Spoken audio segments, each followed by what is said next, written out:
buenas tardes a todos. Sean todos bienvenidos al webinar Herramientas Jurídicas para la Venta de Empresas en Insolvencia, actividad que hace parte del ciclo de charlas gratuitas ofrecidas por la Dirección de Educación Continua de la Universidad de los Andes, en conjunto con diferentes facultades, también de la universidad. En esta ocasión, en conjunto con la Facultad de Derecho.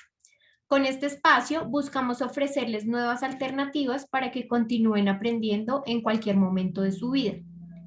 Antes de iniciar, queremos contarles que tendremos un espacio para responder sus preguntas, así que los invitamos a enviar sus inquietudes escribiendo en Zoom en el espacio de preguntas y respuestas. Y si nos acompañan por Facebook Live, por favor escríbanos en el espacio de comentarios. Les recordamos que este evento está siendo grabado, por lo tanto, a través de correo electrónico les enviaremos el enlace para que puedan volver a verlo. Sin más preámbulo, Paula, bienvenida a este y a nuestros panelistas, quienes van a estar con nosotros en esta sesión.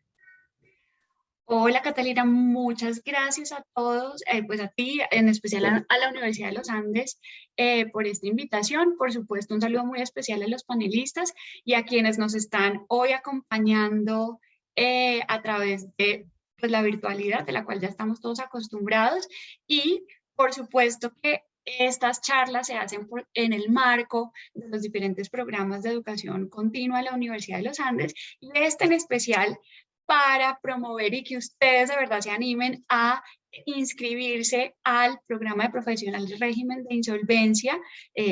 Todos los años, lo que cada semestre la Universidad de los Andes hace con el fin de actualizarnos en temas de insolvencia, o incluso para los que no conocen o no tienen conocimiento a profundidad de la insolvencia, para que lo hagan, lo conozcan. Es un programa dirigido a profesionales, abogados, o cualquier otra carrera, financieros, lo que ustedes, contadores, todo para los estudiantes, para los empresarios también que estén atravesando por una situación difícil o que ya estén inmersos en un proceso de insolvencia y quieran entender mucho más a profundidad cómo es que funciona. Y pues por supuesto vamos a tener unos profesores de lujo como los invitados que hoy tenemos en este panel, sobre el cual vamos a hablar, que es salvamento o venta mejor de empresas en insolvencia. Nos acompaña Hernán Zapata. Hernán, bienvenido, muchas gracias por tu asistencia. Hernán es ingeniero químico de la Universidad Pontificia Bolivariana, se especializó en el exterior en ingeniería cerámica y fue fundador y presidente de la Sociedad Eurocerámica hasta su venta en el 2020, sociedad de la cual vamos a hablar hoy, por supuesto. Y también nos va a acompañar Mauricio Toro, desde una visión un poco más financiera. Mauricio es administrador de empresas, ha trabajado con mucha experiencia en temas de insolvencia empresarial, específicamente también, no solo en venta de compañías, sino también en estructuración y proyecciones para todas estas empresas que están en insolvencia. Así que bienvenidos a los dos y muchísimas gracias por estar acá. Paula, muchísimas gracias. Encantados de acompañarte. Bueno, y como se anticipa el nombre, precisamente hoy vamos a hablar de las ventas de las compañías en insolvencia, y realmente esto es un tema del cual ya se ha tratado en otros escenarios académicos, pero hoy realmente vamos a tratar este tema desde la percepción del empresario que vende. Muchas veces hablamos siempre con el comprador, qué es lo que necesita el comprador, qué es lo que tiene que hacer, desde la visión del juez del concurso, pero hoy claramente es un poco la invitación a que precisamente los empresarios que nos están oyendo o los asesores de los empresarios vean cómo es que se hace desde el otro lado la situación, y es desde el empresario que, por supuesto, pues está dispuesto a vender su empresa por encima incluso de la propiedad que tiene y de muchos años de esfuerzo en que ha construido esa empresa. Realmente la venta de las empresas no es novedoso en nuestro régimen de insolvencia, no es una novedad legislativa. Por supuesto, se crea una figura con los decretos legislativos de emergencia, que es el salvamento de las empresas en liquidación. Realmente la venta de las empresas siempre ha existido, o por lo menos en la ley 1116 ha existido, y se ha hecho con menos intensidad de la que quisiéramos. Realmente, de los últimos casos, creo que actuales, si mi memoria no me falla, el de Eurocerámica, con su compra en el 2020 a finales, y la última que se hizo, que fue el establecimiento o la venta del establecimiento de comercio de Quesos del Vecchio a una de las empresas del Grupo Alquería. Entonces, esos son, digamos, los últimos antecedentes jurisprudenciales que tenemos. Esperamos que el otro año tengamos más. Por supuesto que esto no es una cosa aislada, esto ya viene de otras figuras, incluso internacionales. La sección 363 del capítulo 11 en Estados Unidos tiene una cosa muy parecida de la venta de activos o de la venta de la unidad de los activos. Y bueno, Colombia no se puede quedar atrás y tenemos realmente muchas maneras y muchas figuras de poder comprar empresas en insolvencia y que esperamos, por supuesto, en este momento sea una de las figuras que uno pueda ver mucho más en temas de insolvencia y no la típica idea de simplemente tener un acuerdo a múltiples años y no poder aprovechar esas ventajas que nos da el régimen. Entonces, bueno, vamos a empezar porque el tiempo es corto y quisiera entonces empezar con Hernán. Me gustaría me confirmara si me estás oyendo y si nos puedes oír, creo que tienes el micrófono apagado.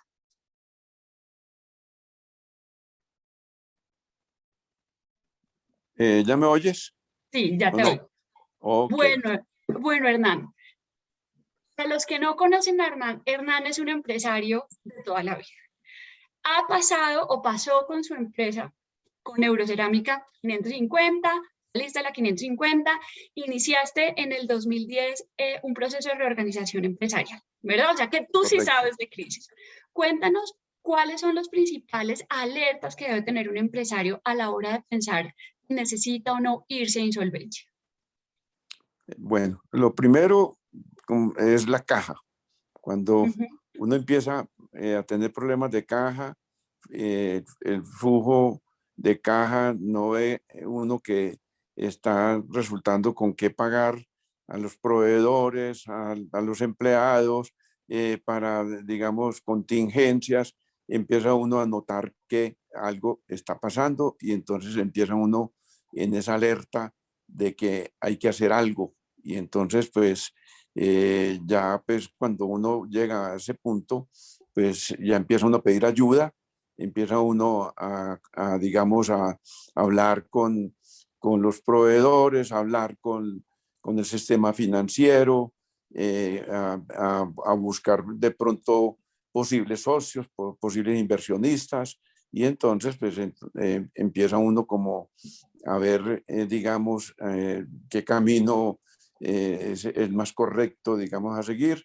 Y pienso, pues, por lo menos el caso nuestro, pues empezó de esa manera, que empezó a ver que había dificultades de pago y entonces empezamos a buscar primero la ayuda de asesores. En el caso nuestro, pues buscamos a los doctores Álvaros, vieron que van a pedirnos información y ver si la compañía era viable, si la compañía no era viable. Cuando vieron que era viable, pues entonces ya nos presentaron un proyecto, digamos, pues bueno, vamos a presentar la 1116, que ese fue el caso nuestro en el 2010, que no sé si tú quieres saber realmente pues qué fue lo que nos pasó, ¿cierto? Si quieres, lo explico o no sé si con esta respuesta está suficiente. Antes de que me expliques eso, quisiera hacerte una pregunta ya para ir aterrizando en el tema del día de hoy, y es, pasaste por un proceso de reorganización que inició en el 2010 y en el Es correcto. 2020 vendiste la compañía, es decir, que la sociedad ya estaba con un acuerdo debidamente firmado. ¿Qué Sí. fue lo que te impulsó para vender la compañía? Bueno, ocurrieron dos. Bueno, nosotros entramos al problema por dos razones. Primero, pues nosotros no, en el grupo nuestro, pues no somos de un grupo de músculo financiero, todo lo hemos hecho a pulso y no tenemos así como recursos diferentes a lo que vamos haciendo. Entonces ocurrió que pues, nos creímos, digamos, inicialmente digamos, con una capacidad para montar una cadena comercial para no depender de los clientes, y montamos 60 almacenes a nivel nacional, 2 en Estados Unidos, 1 en Costa Rica, y en el momento pues el negocio industrial y el negocio comercial requería los recursos, no los teníamos, y en ese momento se nos presentó también otro inconveniente, que el gobierno nos cambió las reglas del juego en la cuestión del gas. Nosotros cuando montamos la planta en 1991, en el oriente antioqueño no habían gaseoductos de gas natural, entonces nosotros tuvimos que montar con GLP. Entonces el precio del GLP y el gas natural era igual. Y entonces por el lado del 2010, el gobierno le subió un 70% al gas propano, que el GLP. Nosotros no teníamos, como dije, gaseoducto. La competencia todos tenían en gas natural. Entonces estamos en una desigualdad de condiciones. El costo del producto lo afectaba a la parte energética un 45% y al subirnos el 70% en ese momento la compañía era inviable. Entonces tuvimos que recurrir. Yo viajé a Brasil, a Alemania, a España, a Italia, y en China encontramos una solución, pues que esa solución era producir gas pobre a través de gas de carbón, pero esa era una inversión de 10.000 millones. No teníamos que hacer eso o cerrar la empresa porque no era viable. Entonces nosotros hicimos el proyecto, pero eso ya nos pegó muy duro, y entonces ya en las condiciones que teníamos que tener para un pago en ciertas fechas, si nosotros no llegamos a cumplir, que era un compromiso de 12.000 millones, la superintendencia ya nos liquidaba la empresa, no teníamos más alternativa. Entonces ahí tuvimos que buscar, digamos, un comprador y lo encontramos. Anteriormente habíamos tenido una propuesta de estos mismos compradores porque había unas intermitencias que la compañía va bien, las circunstancias cambiaban, y entonces en un momento ellos fueron los que nos buscaron, y nosotros lo que nos ofrecieron era, según nuestra inversión en Colombia, ellos vieron que teníamos forma de seguir luchando, y rechazamos la oferta. Pero cuando las circunstancias nos enredaron, ya nos tocó llamar, y esa llamadita pues, me costó 20.000 millones, porque ya ellos dijeron, ya no damos la oferta anterior, y bueno, tuvimos que aceptarla. Pero, Hernán, quiero Y bueno, la devolverme. aceptamos Qué pena que te interrumpa. Quisiera volverme entonces porque tú nos dices, no, es que yo ya los busqué a ellos. O sea, ellos previamente te habían buscado para comprar.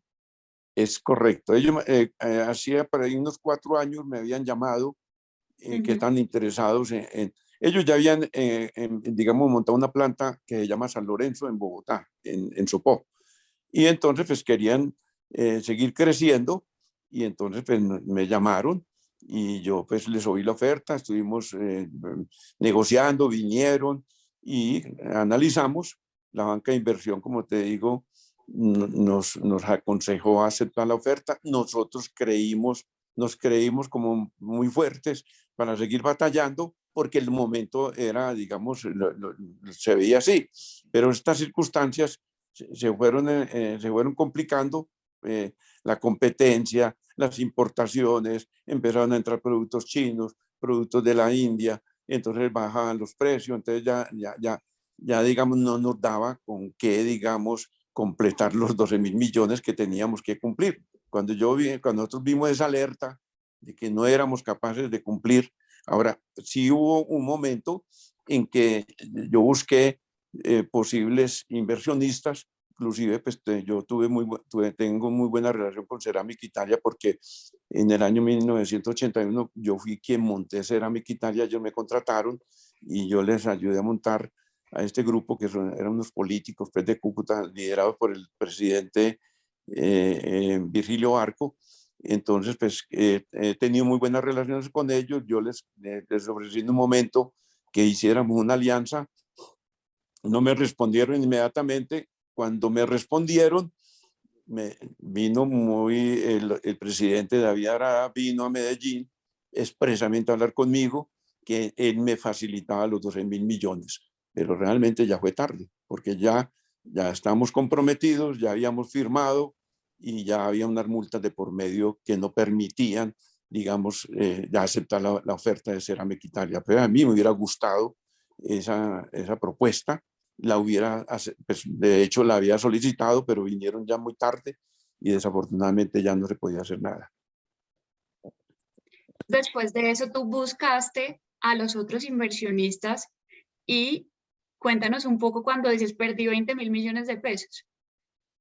Bueno, sí, yo llamé a la persona que me había contactado y le dije, bueno, aquí ya estamos definidos, aquí fue una cosa así como fulminante, estamos en un comité de gerencia con el gerente comercial, con el gerente de planta, con el financiero, y entonces pues dijimos, hombre, aquí esta situación está muy complicada, y fue fulminante. Yo mismo cogí el teléfono, 2 de la tarde, y me comuniqué con la persona y le dije, bueno, en este momento estamos interesados en volver a conversar.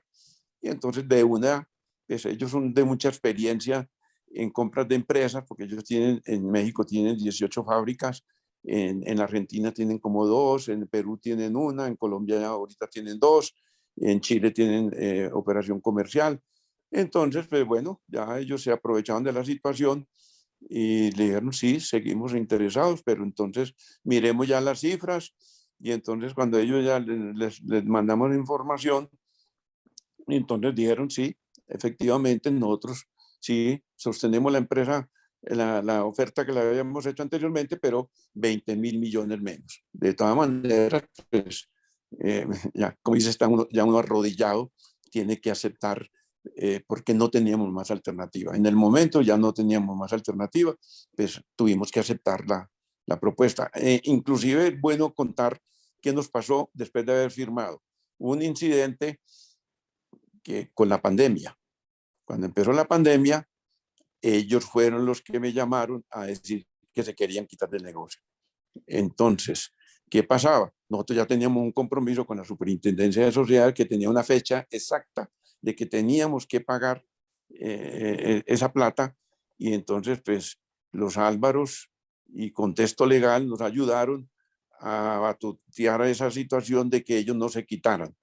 Finalmente tuvieron que, porque ellos también tendrían que pagar una multa. Y entonces ellos finalmente siguieron para adelante con el negocio, pero de todas maneras, pues el precio no se varió. En ese momento, pues el precio siguió igual. Luego hubo otro incidente, pues más aburridor también, que cuando ya habíamos hecho el primer cierre, había un compromiso que se tenía que hacer tal día a las 2 de la tarde con hora exacta, que si no salía el registro de la oficina de registro, las escrituras en la que aparecían los bienes, los activos que no quedaron incluidos en la negociación, ellos nos cobraban una multa de 10.000 millones adicionales.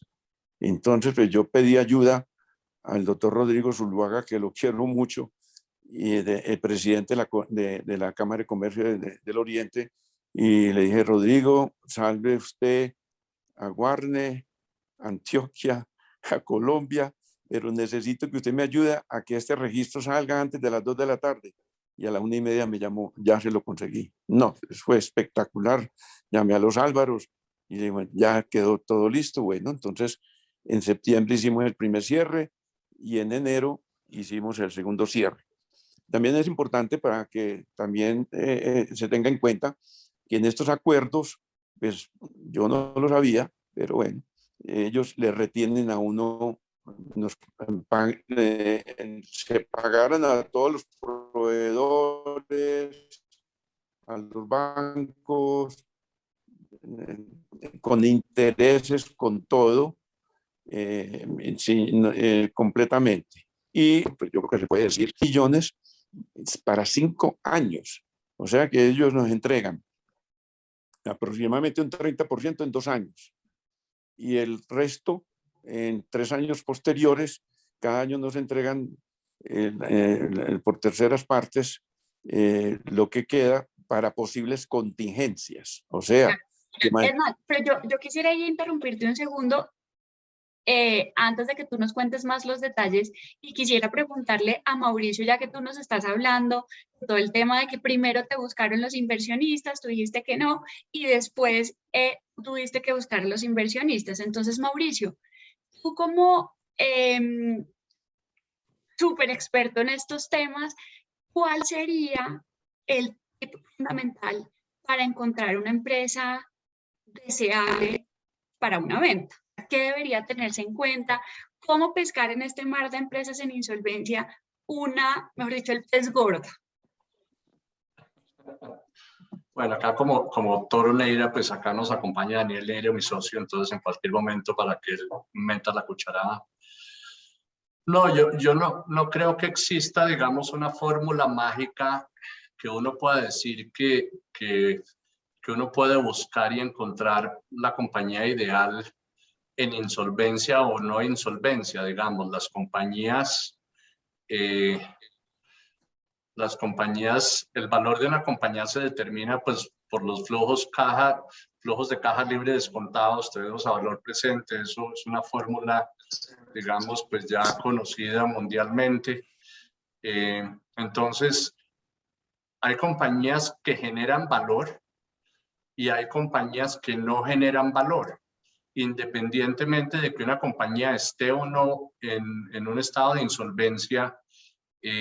Lo que uno tiene que determinar es qué compañías tienen capacidad de agregar valor en su proceso operativo, generar excesos de caja que hagan posible o que generen un interés en alguien para hacerse a esa compañía sin importar su estado.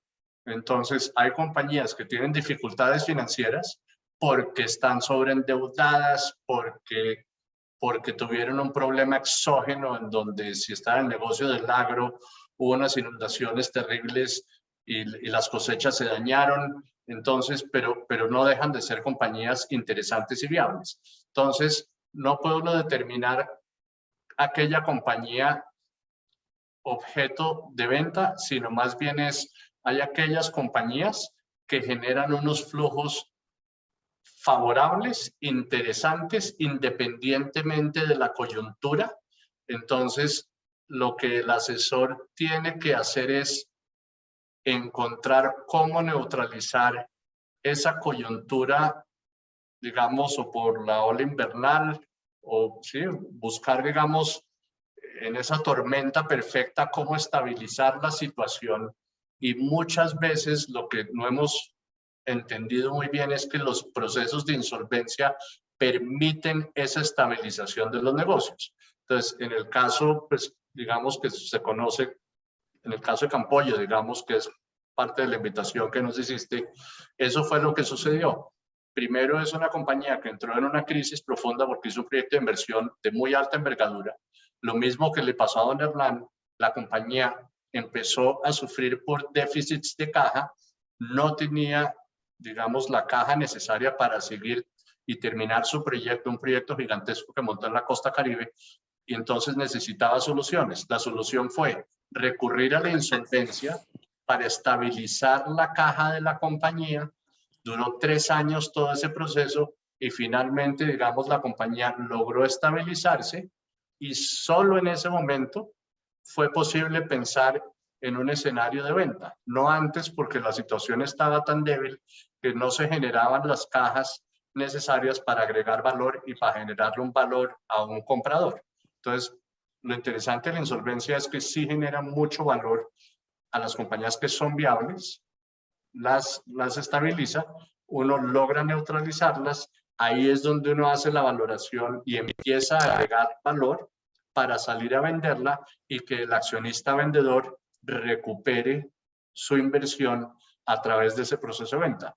Pero toca es encontrar el momento indicado y que los flujos ya empiecen a generar valor interesante, que en una insolvencia es súper favorable porque los pasivos, como todos sabemos, quedan congelados, no toca pagar intereses, entonces se genera una situación interesante donde uno, si aprovecha todas esas ventajas, parte de los acreedores además han castigado parte de esas deudas, entonces uno hace una mezcla que beneficie a todas las partes. Acá nadie puede salir ganador, sino tiene que ser un tema donde todos ganan. Entonces, el acreedor está dispuesto a vender parte de sus deudas a descuento. El que compra está dispuesto pues a pagar un precio razonable, y el que vende sabe que tiene que ceder un poco, como hizo don Hernán en este caso, para lograr, digamos, que la compañía salga adelante. Entonces, son procesos en donde se logran cosas súper interesantes, donde todos ponen y uno logra cosas muy chéveres como lo logramos en el caso Campoyo. Pero eso es más o menos, no sé si te respondí la pregunta, pero...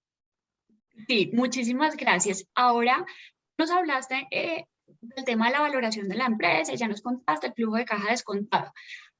Quisiera preguntar, adicionalmente, por supuesto, hay varios mecanismos de valoración de las compañías, pero además de estas valoraciones, hay otros temas relevantes que efectivamente afectan o disminuyen el valor de una compañía. Es decir, que pasen, por ejemplo, en los temas recurrentes de la insolvencia. Tú decías, mire, la insolvencia tiene un valor muy importante porque muchas veces genera beneficio. Todo el mundo piensa que es al contrario, ¿cierto? Que hay muchos elementos que pueden jugarle en contra al valor o a la valoración de la compañía.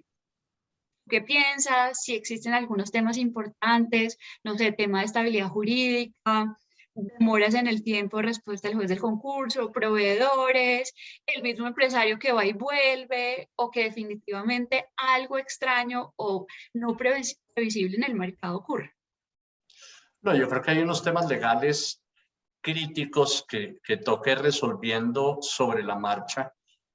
Como todos conocemos, digamos, pues hay acreedores que tienen distintos niveles de garantía y los posiciona, digamos, en unas clases privilegiadas en ciertos casos. Hay temas tributarios, en muchos casos hay compañías que tienen problemas con sus retes, que es inminente, digamos, ponerlas al día antes de la confirmación de los acuerdos. Entonces, aquellas compañías que tienen esos problemas de retes, pues se vuelve un reto mucho más complejo, digamos, el llegar al momento de la confirmación con las retes pagadas. Entonces, hay casos de casos, pero lo importante, mejor dicho, lo que es indispensable es que la compañía sea operacionalmente viable, que genere caja positiva y que sea una compañía de interés para hacerse un tercero. Y si eso sucede, todo el resto de cosas, como sucedió en el caso Campoyo, yo creo que no había nada en ese caso que no fuera grave. O sea, si uno piensa en algún problema, eso los tenía todos. Pero era una compañía interesante, había un comprador dispuesto a querer comprarla, y que tuvo la actitud de tratar de solucionar los problemas en la medida en que se venían dando, pero sí habían todos los problemas. Pero con la ayuda del juez en su momento y con todo el tema y la superintendencia apoyó de manera muy favorable porque entendió que era un problema menos que iba a tener. Entonces se iban logrando subsanar los problemas en la medida en que se iban generando, y al final del día siempre hay interés de las partes, de los mismos acreedores. Lo importante es involucrar a las partes desde el principio, no dejar a un grupo, ningún grupo de interés, digamos, ni acreedores, ni a la super, ni más faltaba, ni a ningún grupo, sino es involucrarlos desde el principio para todos un poco hablar el mismo idioma y sacar el tema adelante, pero no creo que haya un imposible, digamos, no creo que al final haya algo que deje que la transacción se dé si uno comparte con todas las partes el interés de sacar la transacción adelante, porque para todo el mundo es favorable al final del día. Claro. Bueno, y cuando tú hablas de los proveedores y dices involucrarlos a todos, es absolutamente todos, desde el más pequeño, siendo un laboral, o el señor que vende tornillos, hasta los grandes bancos con modelos de garantías muy bien estructurados. Pues el ejemplo del caso Campoyo fue así, digamos. Yo no sé si habían 5.000 proveedores, yo no sé cuántos eran, pero era una cosa impresionante. Pues habían proveedores de 1.000 pesos hasta de 60.000 millones de pesos, y al final lo que se hizo con los pequeños proveedores es que se constituyó un patrimonio autónomo y aquellos que no se logró abordar porque era completamente imposible lograr contactar hasta el último proveedor, algunos no tenían ni teléfono, entonces se consignaron los recursos en esa cuenta del patrimonio autónomo, se habló con la superintendencia y se aportaron los recursos a esa fiducia y quedaron ahí en cuenta para que el proveedor, cuando se enterara, fuera y recogiera sus recursos, y se logró terminar la 1116 porque era uno de los requerimientos del comprador de que tenía que ser terminada la 1116. Entonces, algunos de esos proveedores que no se lograron contactar, a los que se logró contactar, se negoció la creencia con un descuento y se les canceló su deuda en la fecha del compromiso. Y aquellos que no se les logró contactar, se les pagó al 100% del saldo a capital de su deuda, consignando la plata en un patrimonio autónomo. Entonces, siempre se encuentra una solución, digamos. Listo, Mauricio, gracias. Ahora quisiera un poco retomar eso que tú nos estabas hablando, pero desde el lado del empresario. Y ahí, Hernán, yo quisiera preguntarte si realmente el empresario que vende después de pasar un poco por el luto de tener que vender, acompaña de alguna manera o tranquiliza de alguna manera a los proveedores, porque siempre el susto de los proveedores de cambiar de dueño, sobre todo un dueño que llevaba tantos años siendo además presidente, pues eso genera algún tipo de temor.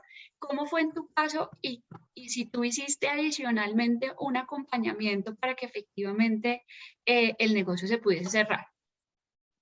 ¿O Bueno, tuviste unos proveedores que no querían, que estaban aferrados, o tuviste algún problema para que pudieses efectivamente cumplir con los compromisos que exigía el cierre de la venta?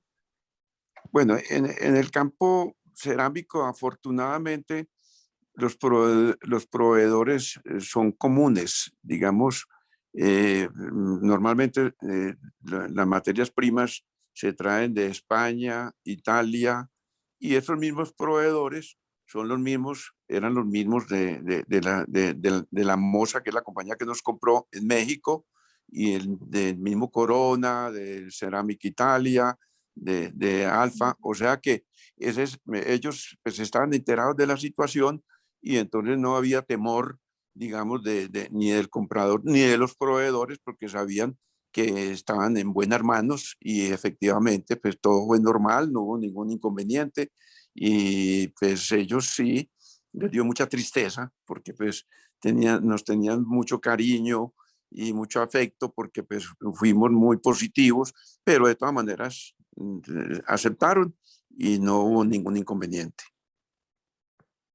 Listo, Hernán. Cuéntanos, tú nos venías diciendo, oiga, no, mire, es que me pasó esto en la negociación, tuve algunos problemas, realmente al final como que negociamos, pero yo tenía que cumplir con otras cosas que no había pensado que debía cumplir. ¿Qué es eso que tú le podrías decir a los empresarios como, o incluso a los asesores? Ojo, mire que a mí me pasó esto, y tengan en cuenta que cuando uno va a vender pasa estas circunstancias. Bueno, siempre la mejor recomendación es tener muy buenos asesores. Esa es la primera regla pues que uno debe tener, porque pues esa letrica pequeña uno pues no está acostumbrado. Los asesores sí tienen esa experiencia, y empieza uno a mirar una serie de cosas que son peligrosas de incumplir, inclusive involuntariamente. Ejemplo, pero nosotros tenemos diferentes negocios. Por ejemplo, tenemos en el grupo un negocio de impresión, de calcomanías vitrificables, que de todas maneras tienen un proceso cerámico. Entonces, habían cláusulas de que no puede uno meterse en esos negocios. Hubo un momento en que el negocio se pudo haber dañado, porque yo dije, ustedes no me pueden impedir. Nosotros tenemos una fábrica de porcelana sanitaria, que es cerámica. Tenemos otra fábrica que fabrica calcomanías vitrificables, que lo que llaman en cerámica tercer fuego. Yo no puedo eliminar esos procesos, porque entonces, si ustedes me hacen cerrar esa fábrica, pues, ahí sí es que llego a la quiebra. O sea, que esos detallitos son los que hay que tener en cuenta, de que no le vayan a cerrar los espacios y de pronto uno no se dé cuenta, y después, como dice, se clava uno el puñal uno mismo. Otro, ellos ponen cláusulas, una cláusula, por ejemplo, que uno no puede sacar personal durante 5 años, porque pues uno, pues en el campo cerámico, eso, digamos, la gente no se entrena acá. Normalmente uno tiene que mandar a entrenar a Italia, a España, formar personas, y entonces ellos se protegen de decir, usted no me puede sacar estas personas. Entonces puede ocurrir, ya uno, digamos, había una cláusula que si uno saca una persona antes de 5 años, puede haber una multa de $1 millón. Entonces, hay que tener mucho cuidado con este tipo de cláusulas. Por eso necesita uno un muy buen asesor que le vaya explicando a uno, ojo con esto. Porque ellos en cierto momento, por ejemplo, han despedido gente. Entonces yo no la puedo tomar inmediatamente, sino que sí hago la consulta a los asesores. Esta persona la puedo tomar. Digo, sí la puedo tomar, pues ellos la despidieron, ¿cierto? Entonces, pues hay que tener mucho cuidado con ese tipo de cosas. Listo, perfecto. Mauricio, una pregunta para ti. ¿Cuál podría ser la problemática más relevante que uno puede encontrar en un proceso de este tipo de adquisición de una compañía? O sea, ¿cuáles son los principales problemas financieros a los cuales ustedes como especialistas se ven como sometidos o que tú hayas experimentado? Pues yo creo que la incertidumbre. Definitivamente, pues las empresas que entran a un proceso de insolvencia es porque están pasando por una situación de crisis, y muchas veces no es fácil volver a estabilizar la operación por múltiples factores, y muchas veces no son gerenciales, sino son temas. Si es un exportador, entonces el tema del dólar pues los mata, entonces hay muchos factores exógenos que muchas veces no son susceptibles de mejora en el corto plazo. Entonces lo más difícil es esa incertidumbre de poder estabilizar la operación para volver a generar la recurrencia de los flujos de caja y que la compañía vuelva a generar la caja para poder estabilizarse y sobrevivir. Yo creo que ahí está un poquito la principal dificultad. Y lo segundo es el susto de un posible comprador, de pensar y quitarse, digamos, el miedo de pensar en que una compañía en insolvencia puede ser un candidato interesante a adquirir, pensando en que si está en insolvencia es porque es una compañía que ya no es viable, y eso está lejos de cualquier cosa. O sea, muchas veces compañías en insolvencia, y lo hemos vivido los que conocemos de esto, uno mira las cifras y lo que pasa es que se recuperan y se mejoran y generan unas cajas impresionantes. Hay compañías que uno ve que, pues como no toca pagar pasivo, en la medida en que mejoren ciertos aspectos y arreglen ciertas cosas, reduzcan los excesos de gastos y algunas cosas, cambien líneas de producto y encuentran un nicho o algunas cosas. En tema de pandemia sucedió mucho, compañías que se iban a ver afectadas en pandemia, pero que al final las favoreció pandemia, sectores textiles y algunos otros temas, terminaron siendo muy favorecidas, inclusive en insolvencia. Entonces es como que sigamos todos promoviendo que en insolvencia hay compañías súper interesantes que se pueden adquirir y que pueden ser un buen negocio para todas las partes. Listo, perfecto. Bueno, Hernán, y ya como para ir cerrando y entrar en las preguntas, cuéntanos desde tu experiencia como empresario, ya habiendo buscado otras posibilidades de financiación, ¿cómo fue para ti entregar la compañía a otras personas, no seguir con la compañía sabiendo que al final, pues el futuro era muy incierto? Bueno, digamos sí. Para mí, la verdad que son cosas que uno tiene que tomar decisiones contra su voluntad. Pues para mí, Eurocerámica era como un hijo. Para mí era un proyecto de vida en que la verdad que me lo había soñado, pero de todas maneras tenía que tomar una decisión, ¿cierto? De conservar el hijo, o que el hijo siga viviendo o que el hijo se muera, porque entonces uno llegara a la decisión de la liquidación, y en que sabemos que por una liquidación los equipos que costaron millones de dólares los pagan es por kilos. Entonces sería una tristeza para tener 550 personas que se vayan, que queden desempleadas, y pues yo diría que es una pérdida muy grande. Entonces pues se sobrepone uno a eso, y pues para mí, la verdad, quedó muy, me siento, pues, ese es el otro lado de la balanza, me siento muy compensado porque sé que el país ganó, sé que cuando el Grupo Corona era el monopolio 100%, y pues que hemos contribuido en Colombia a que la tecnología, la última tecnología, en cerámica tenemos la última tecnología que hay en el mundo. O sea que para mí eso es una satisfacción. La verdad que en mi vida nunca he sido que me vaya por el dinero. Me ha encantado ver la innovación, los proyectos. Lo importante es que a mis hijos, a mi señora, a mis nietos nunca les falte nada. De resto, pues yo digo que es ganancia. Gracias, Hernán. ¿En algún momento te arrepientes de haber vendido la compañía? Me da tristeza, pero no me arrepiento.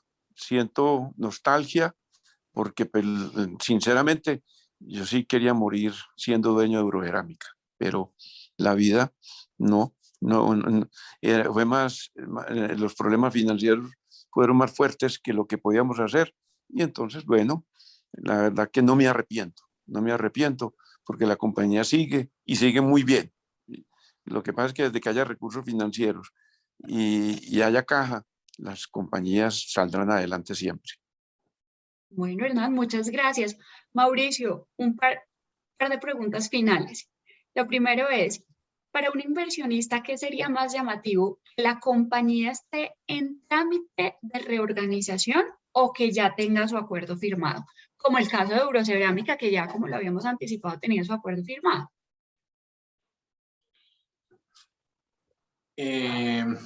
Me la pones difícil. No, vuelvo a lo mismo. Si la compañía es viable, cualquiera de los dos funciona. Yo creo que lo importante cuando una compañía ya surtió todo el trámite y fue confirmada es que ya se tiene certeza de los flujos, ya uno sabe pues en qué condiciones quedó confirmada, cuáles son los plazos, y ya pues se hizo una proyección seria de cuáles van a ser los flujos con los que tiene que contar para honrar la fórmula del acuerdo. Entonces, pues ya es un poco hacerle seguimiento a ese flujo, asegurarse del cumplimiento de esas condiciones, y una vez confirmada, el comprador yo creo que tiene mucho más certidumbre de que se ha confirmado la reorganización y que no es una negociación en proceso, porque antes de la confirmación siempre existe el riesgo, antes de ser confirmada, de una posible liquidación judicial.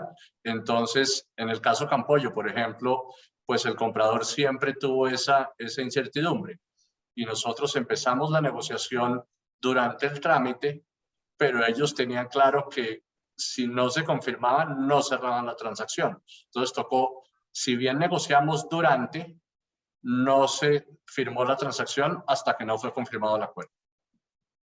Ok, ¿cuánto más o menos pueden durar esas transacciones? En nuestro caso, en el caso de Campollos, se tomó alrededor de 1 año y medio. Hernán, ¿la tuya cuánto se demoró? La nuestra se demoró como 3 años. 3 años, wow. No, 3 años. 3 3 años. años. Sí, porque tuvimos el problema de la incidencia de la pandemia, que ahí hubo pues una crisis tremenda, porque pues en el momento nos estaban exigiendo las empresas de gas y electricidad, que teníamos que cancelarle la factura, no teníamos los recursos y no nos apagaban.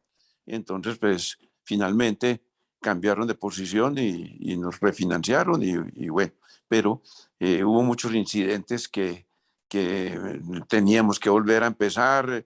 Yo recurrí a mi banca de inversión, mire que yo no acepto esas condiciones. O sea que sí, hubo muchas cosas que realmente desde que empezamos la negociación, sí nos demoramos por ahí en 2 años y medio, más o menos, o 3. Listo. Bueno, Mauricio, y para finalizar, ahora sí de verdad, ¿cuál es la diferencia o cómo tú ves la diferencia frente a una venta de empresa justa, ordenada, versus una venta así buitre, donde a todo el mundo se le paga muy poquito?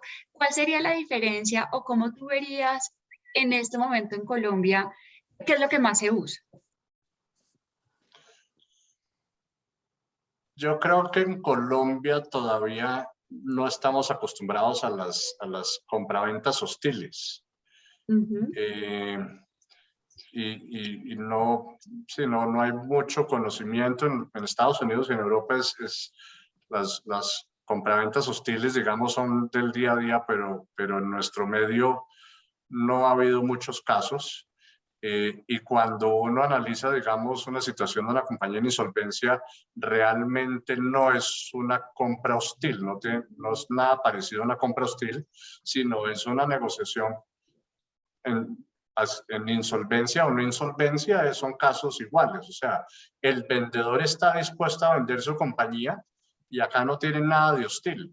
Sí, don Hernán se vio abocado a vender su compañía, pero fue su decisión vender su compañía. En el caso de Campollo fue exactamente lo mismo. Entonces acá no hubo ninguna posición hostil en ninguno de los dos casos, yo considero. ¿Y no lo has visto? No es común, no es común, no es muy común, pero se tiene que empezar a dar algún día. Bueno, Mauricio, ¿alguna reflexión para aquellos inversionistas que estén interesados o que no sepan qué hacer con su dinero en este momento que el dólar está así por las nubes?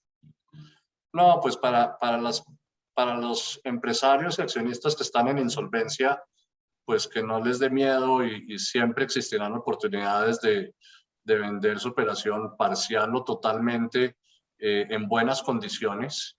Y ya es un poquito de la ingeniería financiera que hagan sus asesores de lograr un buen precio en beneficio de los vendedores. Y para compañías interesadas en adquirir empresas, que no se olviden que hay compañías en insolvencia con muy buenas características, que pueden ser una muy buena transacción, que se pueden conseguir a muy buenos precios. Entonces, pues siempre es bueno tener a mano los listados de compañías en insolvencia porque hay muy buenas oportunidades. Entonces, es invitarlos a perder el miedo. Listo, o sea, revisar la baranda virtual todos los días de la Superintendencia de Sociedades. Bueno, muchas gracias a los dos, de verdad. Yo creo que todas estas reflexiones han sido muy importantes y conocer las dos caras de la moneda, pues resulta de toda la relevancia. Tenemos un par de preguntas que quisiera que ustedes nos ayudaran a responder como expertos en los temas. Bueno, el primero, una de Johan Flores relacionada con justo y bueno. Creo que es una pregunta muy puntual, Johan, sobre la cual no nos podemos referir porque no tenemos conocimiento ninguno de los tres, y creo que eso pues está en discusión en los estados judiciales en la superintendencia, entonces lastimosamente no lo podemos hacer. Pero William Isaacs nos pregunta, en cuanto al tema de la valoración de empresa, ¿cuáles fueron los factores determinantes para la negociación? Supongo yo que indicaría que es una pregunta para Mauricio. En el caso, pues si es en el caso puntual de Campollo, pues nosotros pues repetimos, digamos, como el método, creo que el único método viable de valoraciones pues son los flujos de caja libres descontados, y lo que nosotros procuramos hacer es pues lograr la estabilización del negocio antes de que inclusive el accionista principal pensara ni siquiera en vender su compañía, y solo cuando se logró la estabilización después de 3 años en insolvencia, solo en ese momento se pensó en la posibilidad de buscar una venta de la compañía y ya estaban dadas las condiciones por la estabilización de los flujos, etcétera, etcétera, para lograr un valor razonable para el vendedor, y fue en ese momento cuando se determinó salir en venta de la compañía. Entonces, pues ese fue el caso Campoyo. No sé si eso responde a la pregunta. Muchas gracias, Mauricio. Tengo otra pregunta de Jesús Villegas y nos pregunta, ¿en la práctica el comprador negocia con el management o con los acreedores más representativos? Y en caso de ser con los acreedores, ¿cuáles son los puntos más críticos de esa negociación en la práctica? El comprador negocia con el asesor del vendedor. Okay. Bueno, pero algún punto crítico de la negociación en la práctica que a ti te parezca, o no sé si Hernán tiene algún comentario sobre qué punto puede ser más crítico, de pronto un acreedor que desconozca cómo funciona el tema y tenga miedo, o que crea que esta negociación lo único que va a hacer es sacar provecho a los inversionistas y no le va a pagar a nadie. Bueno, en el caso nuestro, pues la experiencia era que pues, nosotros nos manteníamos muy en contacto con todos y les íbamos contando cómo iba el negocio. Ellos tuvieron confianza digamos, en las dos partes. Muchos de los, como dije anteriormente, muchos de los proveedores eran comunes, sabían cómo era el comprador, qué músculo financiero tenía el comprador. Entonces nosotros la verdad que no tuvimos ningún inconveniente en ese sentido, con ningún proveedor, ni siquiera con los del sistema financiero. Listo, yo ahí pues lo voy a hablar desde la experiencia como, digamos, parte de la Superintendencia de Sociedades y lo que uno pudo haber visto en los casos donde efectivamente se querían comprar compañías o se quieren, o por ejemplo se quieren salvar compañías de la liquidación, es que muchas veces los acreedores se asustan porque están mal informados, porque efectivamente no se les, el asesor del inversionista o del comprador no se han sentado uno a uno a contarle un poco lo que tú decías, Mauricio, y entonces cualquier idea que se vaya a promover respecto a una nueva financiación o comprar o lo que sea, son muy, digamos, les da un poco de temor y de prejuicio porque saben que o creen que no les van a pagar y que por encima primero se les va a pagar las entidades financieras y primero el socio y que todo el mundo va a ganar menos ellos. Realmente, como ustedes lo han explicado al final, es que esto se trata no solo de comprar la compañía o revivir la compañía, sino también de pagarle a todo el mundo, porque al final eso no sería negocio para nadie. Así todos al final perdón, un poco como tú lo decías, Mauricio, y Hernán, tú lo complementas con, oiga, perdí 20.000 millones, el pago no era como yo lo deseaba porque me van a pagar en cada tanto tiempo, entonces eso también puede ser una cosa a la cual uno si quiere de verdad dedicarse a hacer esas transacciones y es el detalle del uno a uno de los acreedores, porque el más pequeño le puede poner a uno una piedra en el zapato y lo hemos visto o lo vimos en la Superintendencia de Sociedades mucho. Nulidades, recursos, recusaciones, absolutamente todo, y el tiempo a estas transacciones es realmente oro. Entonces, eso es una consideración que hay que tener. Y por último, ya para cerrar, nos preguntan ¿cuáles son los acreedores más hostiles para la negociación? Yo no sé, en nuestro caso particular, muchas veces son los acreedores pequeños. Entre más pequeño el acreedor, independientemente si es proveedor o financiero, casi que son hostiles. Entre más posición y más doliente es el acreedor, pues más quiere participar en la negociación y más quiere servir de facilitador. Pero lo que tú decías ahorita, digamos, lo más importante es ser súper transparente e involucrar a todos los acreedores desde un principio. Y habrán acreedores que están en todo su derecho de negarse a participar en la negociación y lo dirán, y por eso hay un tema de votos, etcétera, etcétera. Pero sí, es transparencia y no todos tienen por qué decir que sí, y eso no quiere decir que la transacción se vaya a caer. Listo, bueno, muchas gracias. Yo creo que ya no tenemos más preguntas. Bueno, sí, pero se nos está agotando el tiempo. Bueno, tenemos una última. Durante la venta de la empresa en desarrollo del proceso de insolvencia, ¿qué tanto la superintendencia podría llegar a intervenir en la negociación o influir en la decisión de compra desde el punto de vista de las operaciones restringidas y sometidas a autorización de esta entidad? Bueno, está un poco técnico, entonces la voy a dividir en dos. La pregunta es si en las negociaciones la superintendencia puede intervenir, y la respuesta pues es solo a través de las manifestaciones que hagan las partes o las solicitudes que hagan, y se responderá mediante auto. No sé, Mauricio o Hernán, si ustedes tuvieron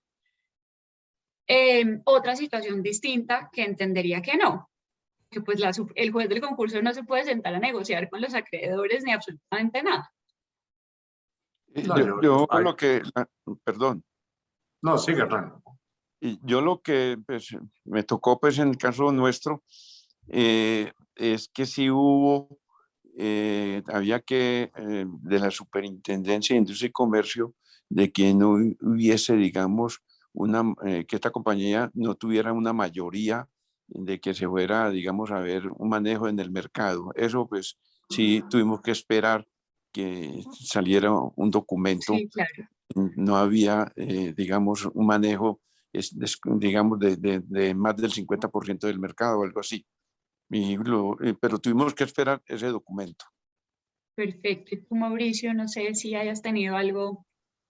Sí, sí, industria y comercio siempre no tiene que pasar por ese filtro, pero en super sociedades, digamos, pues primero hay una confidencialidad. Entonces hay una confidencialidad que no se puede romper. Y entonces no, o sea, la parte comercial y eso de la transacción no tiene por qué compartirse, ni la super he visto nunca que participe en partes ya de esa índole, y tú sabes mucho más que cualquiera de nosotros, pues a través de los autos, y eso pues aporta su parte jurídica que le corresponde, y muchas veces uno tiene que acercarse a la superintendencia a explicar un poquito qué hay detrás de las decisiones que se vienen tomando en el proceso de negociación, pero no consideramos que la super, su interés nunca haya sido el hacer parte del proceso de negociación, y no es de su competencia, y no creo que no lo haya hecho, y lo único que hemos visto en la super, en los casos que hemos tenido, es que buscan es facilitar siempre las transacciones.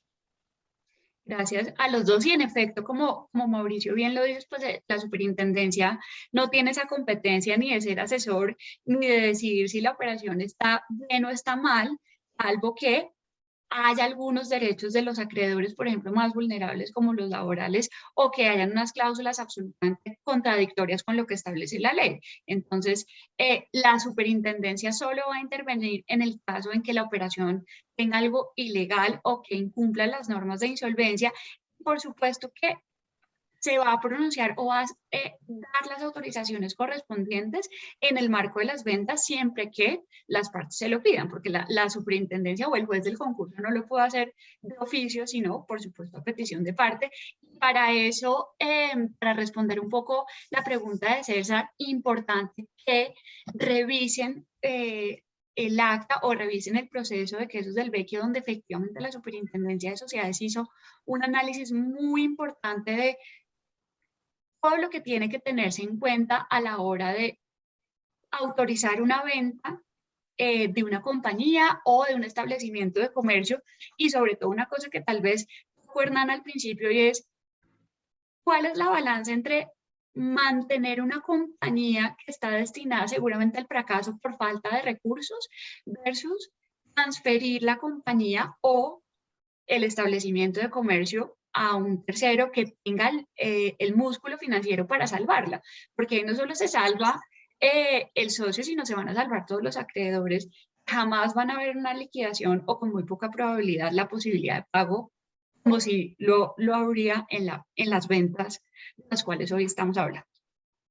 Bueno, yo creo que ya nos hemos extendido en el tiempo. Muchísimas gracias por todas sus preguntas. Si ustedes quieren hablar o detallar o o conocer un poco más a profundidad este tema, como les dije al inicio, para eso está el curso de profesionales de régimen de insolvencia de la Universidad de los Andes, que está a punto de empezar. El 14 de febrero inicia el curso, las inscripciones están abiertas. Catalina, yo no sé si tú les quieras dar más información adicional, y antes, pues, por supuesto, agradecer a nuestros panelistas por su tiempo, a todos nuestros invitados, y bueno, esperamos vernos muy pronto, y muchas gracias de verdad por su tiempo. Gracias, Paula. Muchas gracias a los Paula, asistentes. Muchas gracias. Una feliz noche. Muchas por la gracias. invitación. Gracias por enviarnos Gracias. sus preguntas. Gracias a los panelistas de nuevo y a la Facultad de Derecho por este espacio. Como lo mencionó Paula, tenemos el programa de profesionales régimen de insolvencia, que otorga una insignia digital que podrán compartir en sus perfiles profesionales y, por supuesto, en sus redes sociales. En este momento, algunos asesores estarán disponibles por si quieren conocer más sobre el curso que estamos promocionando y así se puedan inscribir de inmediato. Les compartimos el enlace del form por el chat para que nos dejen sus datos y el asesor los pueda contactar. O también se pueden registrar en nuestra página web, en la landing del curso, y un asesor se pondrá en contacto con ustedes. Acabamos de compartir por el chat, además de estos enlaces, un enlace que les pedimos abran antes de irse. Es una encuesta muy corta en la que podrán contarnos cómo les fue en esta actividad. En este enlace podrán conocer todos los contenidos digitales que la universidad está liderando en este momento.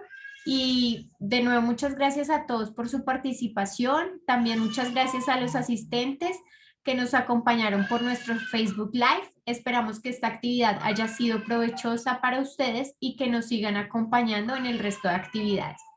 Que tengan una feliz noche. Nuevamente, gracias por participar y nos vemos en la próxima. Gracias. Muchas gracias. Hasta luego.